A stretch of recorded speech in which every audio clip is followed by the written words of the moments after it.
So what did we learn from last week? Is that everybody's mentally ill. It's not whether you're mentally ill, it's how mentally ill are you. If you think any deviation from the way God thinks would kind of make you mentally unstable, that's why He gave you the mind of Christ. With the mind of Christ, at least you can line up with the way God thinks. And if you get in the Word and you have the mind of Christ and the Spirit of Christ, then all of a sudden you start seeing things the way God sees them. God says, hey, you're of sound mind. But lost people aren't of sound mind. Think about it. They wouldn't be lost, would they? If they had any sense, they get saved. But because they don't, then there's a mental problem going on. Now, a lot of times we cause our own problems. So we went through all kinds of things of different kind of mental problems, whether they be physiological or psychological, environmental, social. And then we looked at the fact that there's going to be spiritual factors. And in fact, two of the clearest cases of mental illness or mental instability in your Bible is definitely spiritually caused or manipulated by. I mean, I don't think you could ever leave that out. Now, I think there are physiological things that can happen, imbalances, chemical imbalances, and things like that you may not connect to spiritual. But I think a lot of these other ones, man, and I think even today, of course, the psychiatrists they alibi and say it's environmental things, it's the way you were raised, it was your mom, it was your dad, But I think there's spiritual, just as much spiritual influence now as there has ever been, and that it has a lot to do with it. I think the influences on you from the time you're a child to the time you're grown has some impact. But I think because of your free will, and if you're saved, I believe that you can change the way you think. I know, and the Lord knows that being saved for 47, 48 years, I have changed the way I think about just about everything. But it took some time. In other words, the brainwashing took a little while to scrub all the cracks and crevices of all the crud. That's Bible brainwashing is actually good for you. But anyway, we're going to talk about, start off talking about two of the clearest cases of mental illness in the Bible. Most of you already know those two cases. Nebuchadnezzar is definitely tops the list. And let's turn over there to Daniel chapter 4. And we're going to read down through there, maybe 8 or 9 verses. Verse 29 to verse 37, we'll go that far. And we see that before anything ever happens to Nebuchadnezzar, he changed his thinking. He started thinking something that he shouldn't have been thinking, or proclaiming something he shouldn't have been proclaiming that was in his heart. And then that led to God doing something that caused him to become imbalanced. Daniel 4, verse 29, it says, at the end of 12 months, talking about Nebuchadnezzar, he walked in the palace of the kingdom of Babylon. The king spake and said, is not this great Babylon? You mean like Babylon the Great in Revelation 17? No, you better hope not. The king spake and said, is not this great Babylon that I have built for the house of the kingdom by the might of my power and for the honor of my majesty? Well, doesn't the Bible say that there's no power but of God? Then it can't be because of your power, and it can't be for your majesty. While the word was in the king's mouth, there fell a voice from heaven saying, O King Nebuchadnezzar, to thee it is spoken, the kingdom is departed from thee. Now, the Lord's just speaking a word, man. He says, the kingdom's departed from thee. And then that's it. From that point on, man, his mind degrades. I don't know if it's a matter of hours, seconds, days, but it's just gone from him. And he can't stop it. He can't, the horse is out of the barn. He's already spoken what he's spoken. God says, that's it. And it said, now, look at this next part. And they shall drive thee from men. Does anybody know what the they are? because it doesn't define who the they are. It says it twice. And they shall drive thee from men, and thy dwelling shall be with the beasts of the field. They shall make thee to eat grass as oxen. Who be the they? Who is leading him out to eat grass like an oxen? I'll tell you what, there's instance in the New Testament where it was spirits. In fact, they were devils. And we'll show that there are these devils, and Dr. Ruckman may very well be right on that, the affinity to animals, because he turns him into one. It says, they shall drive thee from men, and thy dwelling shall be with the beast of the field, and they shall make thee to eat grass as oxen. And 7 times shall pass over thee until thou know that the Most High ruleth in the kingdom of men, and giveth it to whomsoever he will. And that is, God can do whatever he wants, give it to whomsoever. You know, when you talk about rulers, they're only one heartbeat away from not ruling. And God controls that heartbeat. In this case, it's 7 years like this. That's a long time. I'm thinking, okay, how much grass would you have to eat, and how many calories would that provide? And then you're out there wearing your teeth down, eating grass. I mean, it had to be. I mean, I'm sure they're still trying to take care of him, but he doesn't want to be taken care of. We're going to find that out. He wants to be left alone. He's literally just turned into an animal here. Of course, that's what man thinks he is anyway, according to evolution, just an animal. So God says, okay, I'll turn you into one. It's interesting, though, that he mentions oxen. When the Babylonian religion, you know, has to do with that ox and a lot of their gods and stuff that they worship. So he turns him into one. It says, when they shall make thee to eat grass as oxen, we say there are bats in the belfry. Birds. What are birds in the New Testament? In Revelation chapter 17, they're spirits. They're devils. He says that Rome or Babylon is a habitation of devils. And he talks about these birds. And for every foul spirit. Anyway. Shall make thee eat grass as oxen, 7 times shall pass over thee until thou know that the Most High ruleth in the kingdom of men and giveth it to whomsoever he will. The same hour was the thing fulfilled upon Nebuchadnezzar. Okay, so it took an hour. And he was driven from men and did eat grass as oxen. His body was wet with the dew of heaven. Now, he's not even indoors, man. He's out there in the garden, you know, King's Guard. Where's Nebuchadnezzar? He's out there munching on grass in the garden. He probably snapped at him and everything. I don't know if he bites or not, but it says his body was wet with the dew of heaven till his hairs were grown like eagle's feathers and his nails like bird's claws.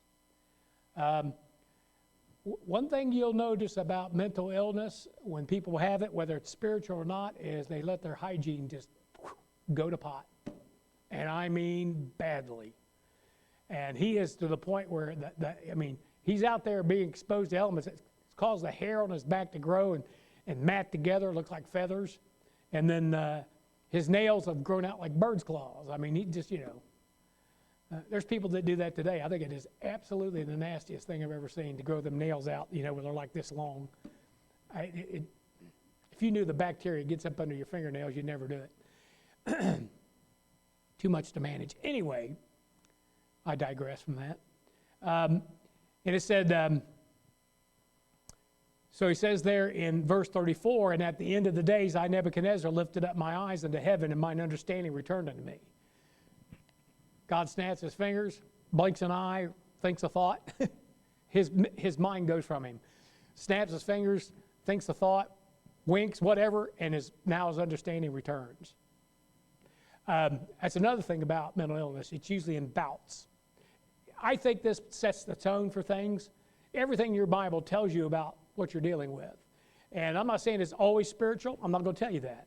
I'm not going to tell you that it's always physical either. I'm not going to tell you that it's always just mental. I'm saying I don't know. I think every case would have to be individually looked at and see what kind of influence there is there. But one thing I can say, usually people get better. Did you know that? I don't think the doctors have anything to do with it. I just think time itself and They have a bout where they're physically stressed or they're having a mental breakdown. You know, people have mental breakdowns and they recover. And they go back to doing what they were normally doing. And sometimes they have a reoccurrence, have another bout of it. But most of the time, people get better from a mental break. Here Nebuchadnezzar did. God allowed him to get better. He said, his understanding returned unto me, and I blessed the Most High, and praised and honored him that liveth forever, whose dominion is an everlasting dominion, and his kingdom from generation to generation. I mean, man, he changed his tune here real quick. Well, not real quick. 7 years later, he changed his tune. And all the inhabitants of the earth are reputed as nothing. What a thing to say. I thought man was the measure of all things. Now he knows they're reputed as nothing. He doeth according to his will in the army of heaven and among the inhabitants of the earth, and none can stay his hand or say unto him, what doest thou? Nobody's going to be questioning God about what he did when we get to the great white throne judgment. I think there might be some, maybe an accusation here or there, but you're not going to be able to tell God what he can or cannot do. You're going to know when you see him that he can do exactly what he wants to do. And I think God has done exactly what he wants to do. I think he had it planned out before he ever started creating. And however you might be critical of that and how he did it, well, you haven't seen the whole process yet, have you? You're not there. You know, can't see the big picture. I think what you'll find is that God is just and righteous. He'll prove that to you. And that's one thing he will prove. At the same time, my reason returned unto me, and for the glory of my kingdom, mine honor and brightness returned unto me, and my counselors and my lords sought unto me, and I was established in my kingdom, and excellent majesty was added unto me. Now I, Nebuchadnezzar, praise and extol and honor the King of heaven, all whose works are truth, and his ways judgment, and those that walk in pride he is able to abase. So he tells you here what the initial problem was of why he lost his mind. And it's pride. Pride is a mental illness, or at least it leads to mental illness. We talk about someone who has pride. We say their narcissism comes from pride. Pride. The reason why pride is so condemned in the Bible is because the definition for pride is a false sense of worth. You think you're worth more than you are. You're not sober in your assessment of who you are and how much you're worth. He said all the inhabitants of the earth are reputed as nothing. He found out what he was worth. At his present state, he was worth nothing to God. Do you know what a lost man is worth to God? Absolutely nothing. These Gentile nations, he said, they're less than nothing. When you get saved, now you have some worth. Not only do you have some worth, but you become, what's the word I'm thinking? Special. But peculiar, but one of a kind. What's the unique? Unique. Why? There's only one of you anywhere in the universe. With your character, your makeup, your ideas, your loves, your passions, there's only one of you. And now you belong to God. And I think that's when you really gain your worth. You're no longer like the unsaved and the Gentile nations that are less than nothing to him, because obviously he can't do anything with them eternally. But once you're saved, oh yeah, man, you belong to God then. So look at Acts chapter 12, and we find here somebody that kind of walked in Nebuchadnezzar's footprints.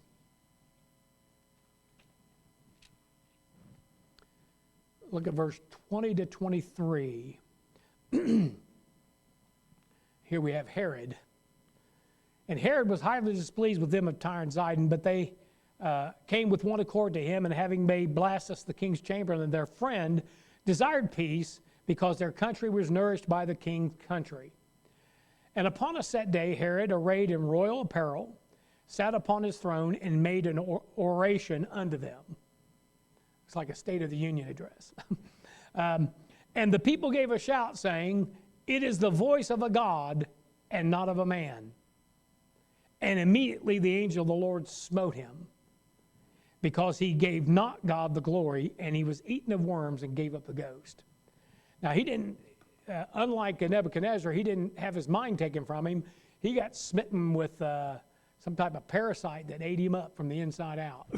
What a way to go, right? But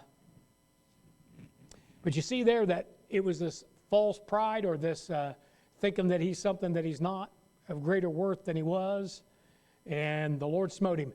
There's something here, there's a picture here, like a type of the Antichrist, or something to that effect, because it's going to picture something in the future, just as Nebuchadnezzar is a type of the Antichrist, one of the greatest types of the Antichrist in the Bible. The interesting thing about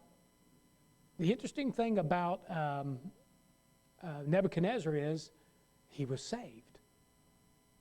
You know, some of the greatest types of the Antichrist in the Bible, both of them got saved. Who's the other one? He's a type. Yeah, I think he was, Ahab. I mean, that were wicked. Ahab is saved, and he's definitely a type of the Antichrist. And we may look at Ahab. Ahab had some issues. Most of these folks that we look at, you can always pick out something about them. You know, when we say like mental, well, probably any psychiatrist would agree. I don't know. I've never talked to one, nor do I want to. That your mental health is by degree. And even though if you talk to a professional, they would always come back and say, well, I see a few issues here, nothing really major. You're not going to lose it, you know, and turn into an ox or anything like that. But there's some things that I can spot that might be a problem, you know. If they were to analyze Nebuchadnezzar today, they would come back and say that he had boanthropy. I don't know if I'm pronouncing that right. You say, well, what is that? Believes he's a cow. I don't know if they just came up with that one from reading the text, or they actually found there's actually somebody out there that thinks they're a cow. Now, like I said, a lot of these false gods are connected with that cherub, which is the ox's face. You do know that, right? I mean, it's no accident that they made two calves out of gold and worship them. Why would you pick a calf? I mean, pick something like a lion or something. But they picked a calf. Why? Because that cherub, the face of a cherub, is the face of an ox. And yeah, that's right. That's right. Yeah, I'm reading through that again, and I'm telling you, my estimation of Aaron has just dropped to the floor, man. I'm telling that guy, he created more problems than he was worth. And got his two boys killed, too, from his very example. I'm telling you. Yeah, he said, yeah, he threw in those golden earrings, and out came that calf. There you go. Yeah. Like I said, everybody we're looking in here, everybody that had an issue with God, we're going to see there's something wrong with them, just like there's something wrong with us. Each and every one of us. Some may be on the outside. Some have something in her where they've kept it inside and it's not exposed. Some people, they can't help it, they ooze with it. I don't know what it is. Some people it doesn't, some people it does. Okay? I'm not going to mention any names. I'm just kidding you. I'd have to bring up myself. I probably ooze with something, I don't even know it. Nothing's oozing right now, that's good. I hope. Anyway, so Nebuchadnezzar lost his mind 7 years, then recovered. Pride is the reason for his fall. He lost his understanding and his reasoning ability. God took it away from him. His actions became erratic and unreasonable. Now that's probably the biggest thing where, and I've met these folks. I've met quite a few of them. And I'm telling you, I just like, God, what can I do? What can I do? They're out of it. I've gone to a couple places to visit, and they were under lock and key, and I am telling you, there was absolutely no possible way of reasoning with those individuals in their state. Now, Give it a little bit of time. And listen, a lot of this may have been avoidable for the ones I went to see. And you say, what did they do? They went off their meds. You do not do that. If a doctor puts you on something and you want to get off of it, and I'm all for getting off of it if you can, but I'm telling you, you better follow that doctor's advice to the letter about how soon you get off of it, how you're weaned off of it. Because instantaneously dropping those meds causes you to have a psychosis. Because these people were nuts. Now, if they got them back on it and then began to wean them, they would recover. They'd all of a sudden, they'd be just like you remember them, just sound and just nothing, not a thing wrong with them. And I didn't know there was a thing wrong with this one fella. I didn't know. And the next time I saw him, I thought, he sounds strange, he's acting a little strange. And then I get the phone call. You want to come up and visit him? He's here. And then I go and visit him, and I mean, he is totally out there. You say, what did he do? He just dropped off his meds. Listen, those meds are made to stabilize you, and by stabilizing you, they're putting something in you. And if you just drop them, you go into, you might as well be getting off heroin, except it's in the mind, because it'll cause you distress, fears, a sense of doom. I mean, these things, we had a fellow that was trying to quit smoking, and he went on, the doctor recommended these things to help him curb the desire. Well, he didn't know that they're mood enhancers. I don't know if it's Xanax or one of those. So he starts taking it, okay? And he never did give up smoking, but he decided to get off the Xanax or whatever it was, and he tried to do it quickly. He said, man, he was thinking suicide.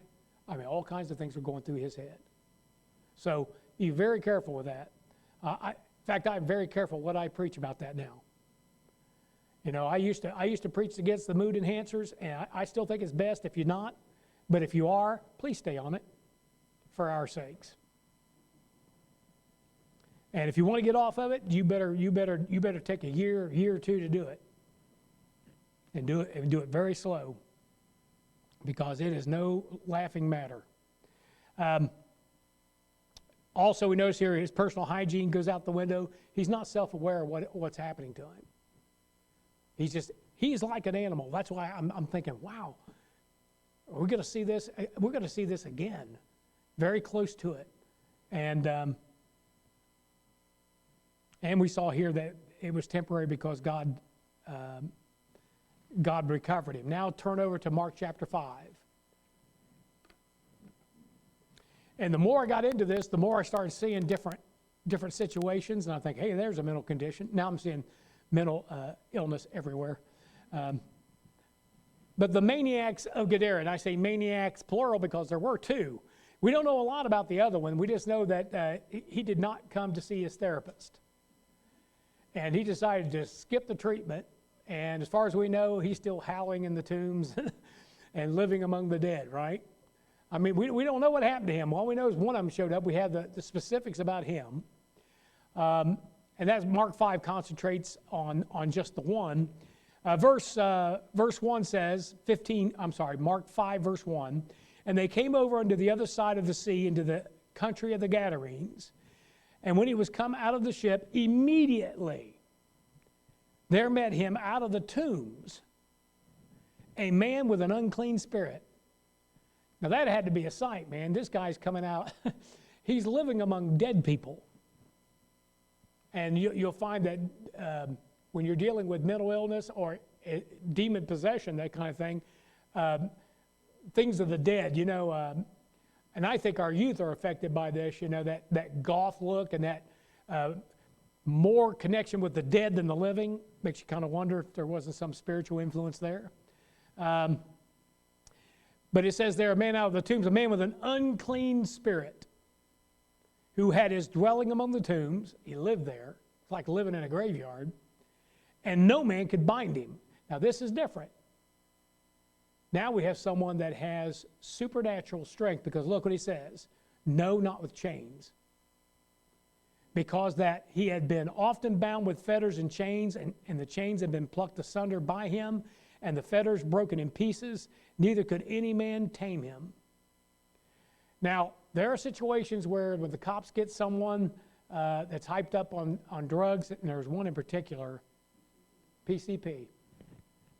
PCP was a animal tranquilizer, but when taken by humans, man, it just does some real, it'll psych you out.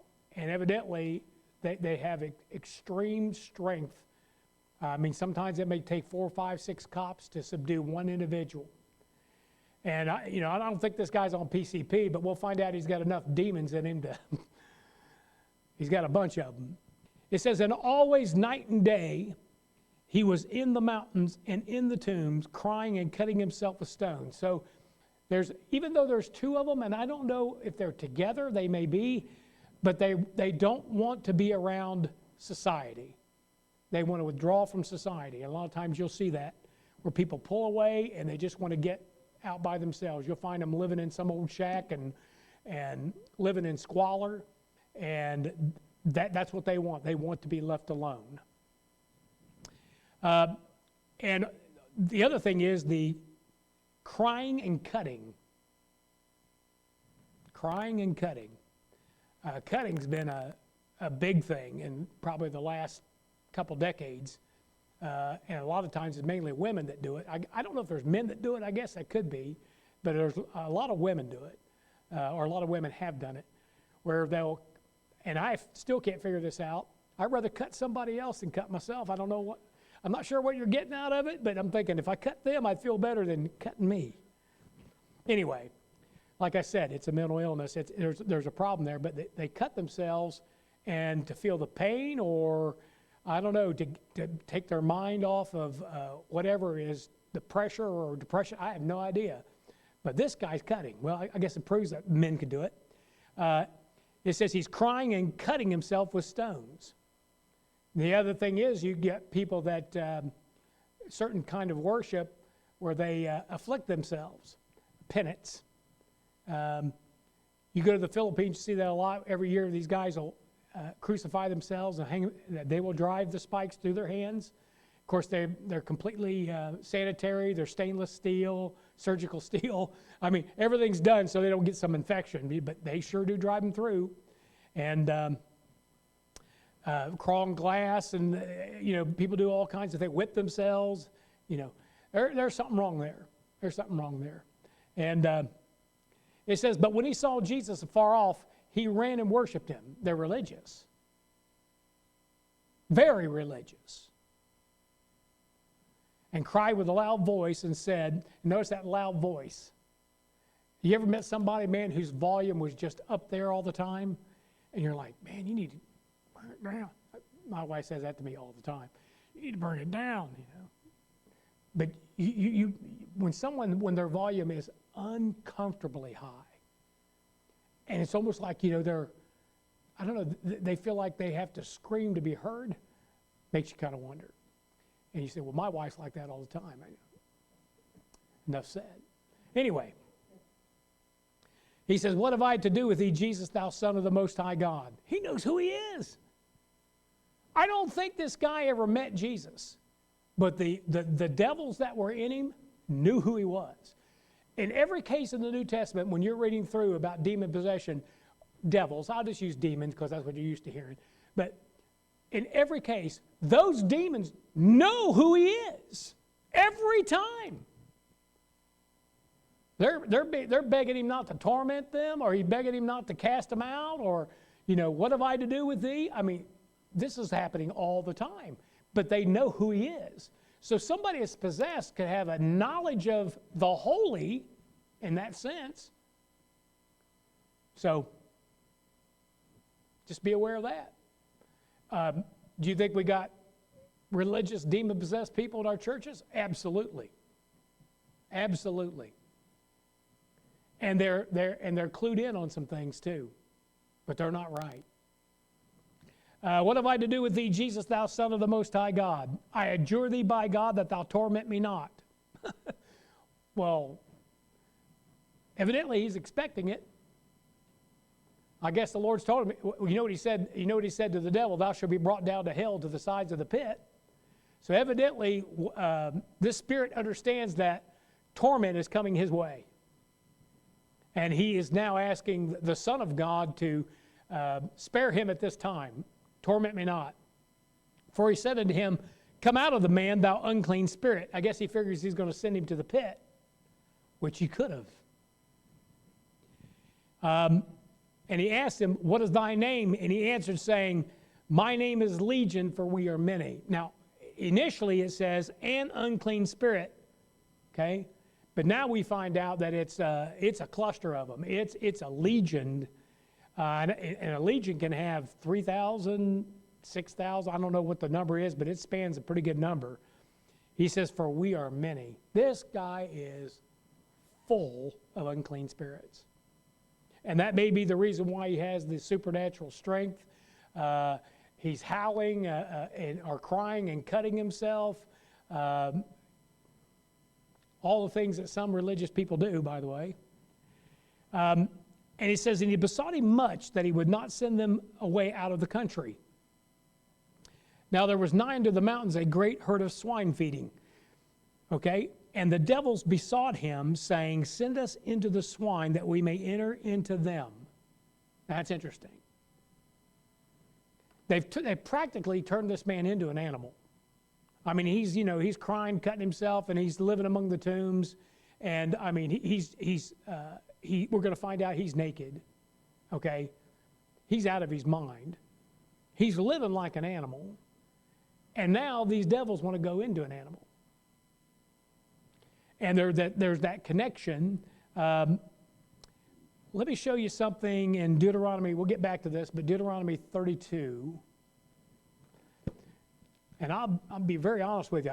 There's a lot of this I don't know or understand, but I'm starting to see what Dr. Ruckman was saying about the connection between these devils and some type of spirit animal. And it doesn't look like it's just like the spirit of any animal.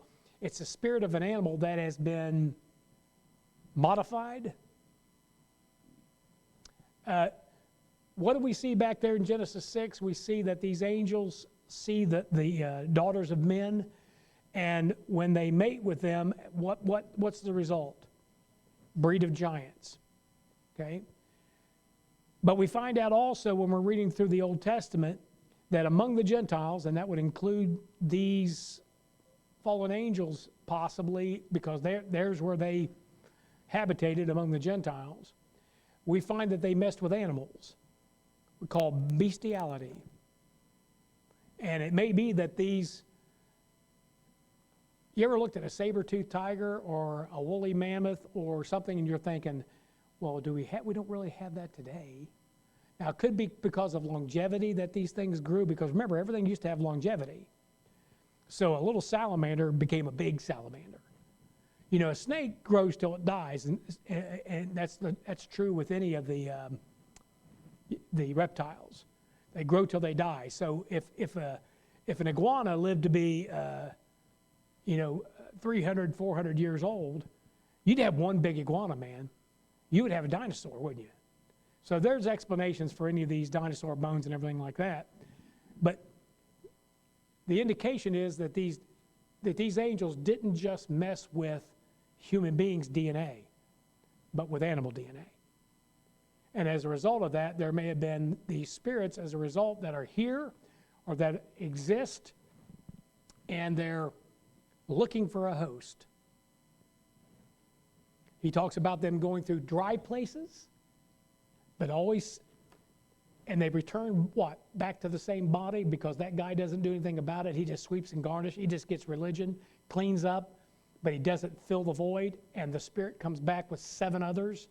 Evidently, they're waiting in line. And they're seeking a host. Now, that's the best I can do with it. I still can't figure out exactly what they are, but they're some kind of spirit, and they're not good, because they're called devils, and evidently created by the devil, or at least brought about by him. So they say, these devils besought him, saying, send us into the swine that we may enter to them. Instead of going through a dry place, like being cast out and just floating around, which the Bible talks about every wind of doctrine. These things can literally be on the wind. You say, well, how do you get one in? I don't know. You might inhale one. I don't know. It says, and that all the devils besought him, saying, send us into the swine. They want to go into another body. And then what do? They run right to a body of water. And forthwith Jesus gave them leave, and the unclean spirits went out and entered into the swine, and the herd ran violently, notice the violence here, violently down a steep place into the sea. And were about 2,000 and were choked in the sea. Everybody says hogicide. Committed hogicide. Well, what in the world? They wanted to be in some type of body, no matter what body that was, whether it be the body that they were in that man, or the body of a pig or a hog, or in the body of water. A lot of times when you get to the coastal cities, you'll find a lot more spiritual demon activity in those areas. But notice the mountains and the water. He's either up in the mountains or the water. And I'm saying that's where you'll find there's not a lot of people live up in the mountains, okay? But there are a lot of people that live by the water. And all you got to do is go to one of these port towns, port cities. You'll see the action going on. You'll see the activity. Anyway, it says they were choked in the sea, and they that fed the swine fled. Fed the swine? There's a business going on here. Remember, these are Gadarenes of the tribe of Gad. Why are they raising swine? It's an abomination to touch them. They're raising them for a bunch of Gentiles. And the Lord knows it, and the devils know it too. They say, why don't you send us into the swine? The Lord's thinking, yeah, I guess I do need to punish these Gadarenes. Go on. And they go into the city, it says, and they went out to see, I'm sorry, I'm getting ahead of myself here. And they that fed the swine fled and told it in the city and in the country. So they went to town and said, we got a problem out there, big problem. And they went out to see what it was that was done, and they came to Jesus and see him that was possessed with the devil and had the legion, sitting, clothed, and in his right mind. And they were afraid. Now they've lost their business, and the man that kept everybody away, think about it, who kept prying eyes away from their herd of hogs. Because nobody's going out there. Would you? I ain't going out there. Two maniacs. Can't bind them with chains, man, running around howling, screaming. But evidently, he left them alone, the ones that fed the swine, and they left him alone. But he was kind of an insurance policy. Nobody's going to see what was going on there, that these Jews were raising swine. But notice when they get there, they see this man that they know is absolutely untamable. And he is sitting, he's calm, he's clothed, he's got it together. If he's clothed at that point, that means he was unclothed when the Lord got there. And you'll find out there's something else about mental illness. They love to take off their clothes. No kidding.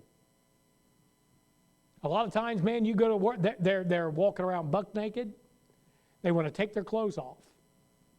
This man took his clothes off, but then when he meets Jesus, he puts his clothes on. And it says, in his right mind. I mean, whatever was wrong with him is no longer wrong with him, and he is normal. It says, we're afraid. So mental conditions can be affected severely by spiritual influences. And by the way, if they were to examine the maniac Gadara, they would say he had, number one, severe psychosis, dissociative identity disorder, severe mania, PTSD, and personality disorders. And I would throw in there, and a legion of demons to go with that. That supernatural strength kind of leaves you with, it had to be something else there. I mean, if they can't bind him with chains or fetters, there's something else there. No one could contain him or control him. Solitary existence, dwelling among the mountains and the tombs, and the classic cutting and crying. Just that out of control emotionally. Did I ever read the verse in Deuteronomy? Notice it says there, it says they sacrificed unto devils and not to God, to gods whom they knew not, to new gods that came newly up, whom your fathers feared not. And the reason I say that is, if you look at the gods that were being worshipped among the Gentiles, they're almost always connected with an animal. Almost always. You have the calves, right there you have that. You have Dagon, the fish god. Okay, you know the mitre hat that the Pope wears? When he does this, look right at him, you say, oh, there's that fish head. Moloch, a lot of times depicted with a human body, but a bull's head. Just about every single god that you'll find there that's worshipped is connected with an animal and a human. You have what's mentioned in the Bible of satyrs. Satyrs mentioned in Isaiah 34. A satyr is half man, half beast. Usually it's a goat, I think. Half goat, half man. Centaur is horse, half human. Okay? And you know, we're not talking science fiction. We're talking that a satyr is mentioned in the Bible. So there's something going on, messing with the animals and creating some kind of spirit. So we have the strong religious leanings here of this man. Look in Acts 16. I'm about done.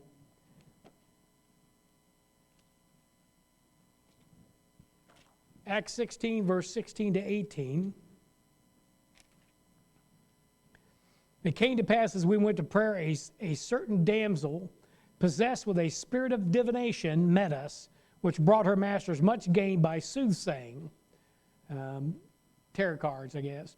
And the same followed Paul and us and cried, saying, these men are the servants of the Most High God, which show unto us the way of salvation. Now, she's not lying. She's saying the truth. But then it goes on to say, verse 18, and this did she many days. Okay? It's one thing to hear it once, twice, 100 times. It's another thing to hear it for day after day after day. But Paul being grieved. Why would Paul be grieved if somebody's telling the truth on him? Because it's a woman's possessed that is the one that is telling him the truth. It's like, I don't know, it's like having a charismatic just telling you everything you want to hear, but you're just looking at him going, no, you got a problem. There's some other spirit coming out of you. It ain't the right one. And this did she many days, and Paul being grieved turned and said to the spirit, I command thee in the name of Jesus Christ to come out of her. And he came out the same hour. And of course they lost their golden goose there, because now she cannot soothsay, guess somebody's future, or maybe even know somebody's future. I don't know how they would do that, but they're probably better guessers than we are at it. Anyway, notice the connection there, that she's very religious, very astute spiritually. That's why I say that some people that you're going to deal with that are as lost as a goose have some kind of spiritual awareness that you cannot figure out. They can start telling you things from the Bible and be right on the money for most of it, but they're always off really bad on something. And a lot of times they're off on salvation. And the only thing I can tell you is a spirit of divination is a spirit that can divine, right? That's why it's called a spirit of divination. Tell you some spiritual things, I guess. Let's see. Yeah, last note is just about the man that the Lord healed there, or was in his right mind. He's calm, he's collected, he's thinking straight. And that is, the more time you spend with Jesus Christ, the more mentally stable you're going to be. If all of us have problems, we've all got something. The more time you spend with that, the more sound you are. Where you're sitting, you're clothed, and you're in your right mind. And that's important that you spend a lot of time in the book. Now, I'm gonna keep going with this for a couple more Sundays. There is lots more to talk about. Maybe not as dramatic as this, but some things that I want to bring out. Is there any questions about what we covered today? Okay, let's take a break till about 5 after, then we'll have our main service.